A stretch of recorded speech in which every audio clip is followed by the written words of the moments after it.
to spend some time with us. Judge Andrew Napolitano, senior judicial analyst at Fox News, who was an adjunct professor for 11 years at Seton Hall Law School, who had quite an interesting tenure as a judge in all different areas of the law, and he is so generous to spend some time with us this morning. Judge, thanks so much for being on the Peter Schiff Show.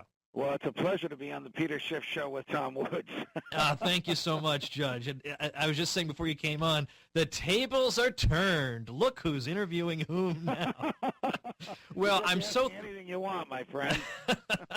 Well, I'm so thrilled to be able to talk to you and have a chance to see an advanced copy of your book. But let's start off just saying a little something about Freedom Watch, your program. I was plugging it before you came on because I want to make sure every freedom lover needs to know about this show. We can't take for granted that everybody is plugged in and knows about Freedom Watch. Just give us a quick overview. What's the show about? How's it doing? And what kind of a gap is it filling? Well, it fills the gap of that is needed for watching the government. I mean, I refer to myself, somewhat tongue-in-cheek, as the night watchman. I watch the government as it steals your liberty and steals your property, and we do this for an hour a day, 8 p.m. We tape at 5, 8 p.m. Eastern, and it's repeated at 11 p.m. Eastern on the Fox Business Network.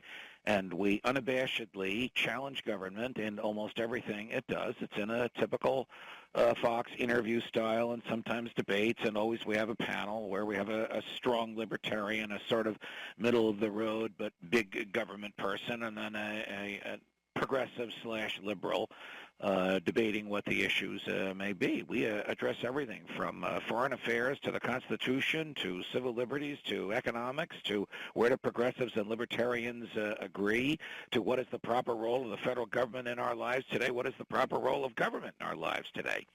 And you know me, Tom, I'm not afraid to say what I think and not afraid to provide the troops with the intellectual ammunition that they need to challenge those in government. Well, I think both of those things are fantastic because it does give people arguments that they can use with their friends when they're badgered all the time. Why don't you support the jobs program or whatever? But also, and I'm not just saying this to flatter you. You know, we already got you for the interview, so I don't need to do that. Your example is very important for people to see somebody in your position who knows that, you know, he might hurt his own ratings by saying something very unpopular at a time when 80% of the country feels one way, and maybe 80 or 90% of Fox News viewers feel one way. The judge will stand up there fearlessly and say the opposite. That's a great example to a lot of us who sometimes feel beaten down by the establishment. There's a temptation to just cave in and give up, and you don't do it night after night after night. That's a great example to all of us. Well, you're very kind to say that. I do my best to stay true to first principles, and at the end of each of the shows, I give what we call a rant. It's like a closing argument. It's maybe between 3.5 and 4 minutes long, and I try to draw on first principles in those arguments. That government is best which governs least. The people are entitled to a government that stays within the confines of the Constitution. The Constitution was written to keep the government off the people's backs. Now, sometimes that means saying things that are unpopular, like the president had no authority to assassinate Osama bin Laden.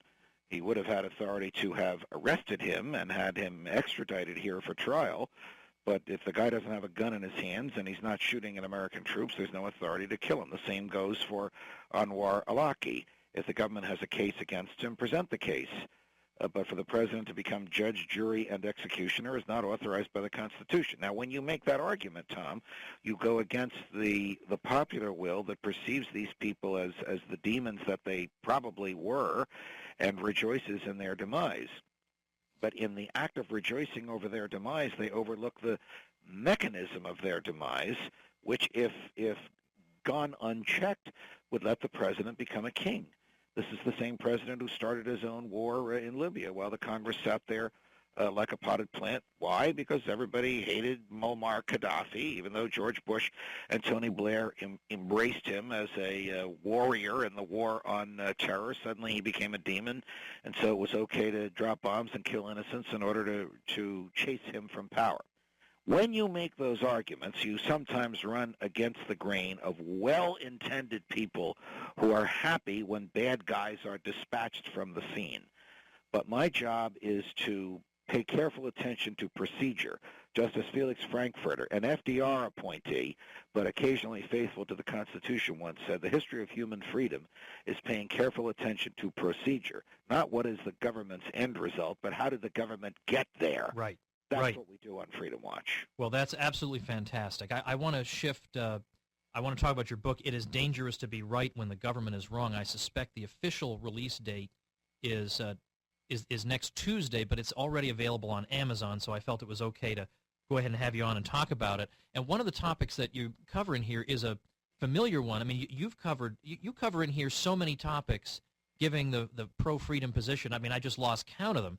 But I do want to talk a little bit about an old favorite because I think it's a useful segue from what we were just talking about, and that's the Patriot Act, because this is one of these cases where I think there are people who just, without maybe knowing the details of the Patriot Act, just think, well, look, we have bad people who are, we believe, plotting nefarious plots against us, and, well, you know, if somebody has to look into my library records in order to prevent that from happening, then that's okay with me. I mean, that's going to keep us. How else are we going to be kept safe without doing a little bit of snooping around? Like, what do you say to that? Well, I argue that the snooping around doesn't keep us safe, and even if it did, we pay a greater price in the loss of privacy and the loss of freedom. Look, the Fourth Amendment, which basically says if the government wants information from you or about you, it has to go to a judge and present evidence of probable cause, meaning more likely than not that you committed a crime, is the quintessentially American amendment among the Bill of Rights, because it stands for the right to be left alone. And that means self-dignity. That means that the poorest person's cottage cannot have the government cross the threshold into it without the consent of the person or without a neutral judge authorizing it. The Patriot Act actually permits federal agents to do what we fought a revolution against Great Britain because of what it permitted its agents to do. The king permitted federal agents to write their own search warrants. They were granted general permission to go anywhere, but they authorized themselves to go into a colonist's home and look for and seize whatever they wanted. 225 years later, we find legislation enacted by the Congress that authorizes federal agents to bypass the Constitution and write their own search warrants. And when they hand you the search warrant, they say to you, you can't tell anybody about this. You can't tell your spouse. You can't tell your priest in confessional. You can't tell a lawyer in her or his office. You can't even answer truthfully in a public courtroom whether or not you received one of these self-written search warrants. Otherwise, we'll prosecute you for telling anyone that we came visiting. So not only is the Fourth Amendment violated, but the First Amendment is violated. If we don't stick to first principles, if we let the government scare us into thinking it's keeping us safe because it's violating our rights, well, then we don't respect natural law, we don't respect individual rights, and we have a princedom or a kingdom rather than a popularly elected republic that establishes and stands for first principles. Look at this nonsense that Eric Holder revealed 2 days ago. The FBI has uncovered 17 plots to attack us since 9/11. All 17 of them was created, monitored, controlled, and caused by the FBI. So it is attempting to say that it saved us from a danger that it created and therefore never actually existed. If we allow the government to do that, to violate rights in order to make these claims, we won't be safe and we won't be free. Well, I don't think anyone could have said it better than that, and I agree. It's very interesting about it. The government bats 1,000 on threats it itself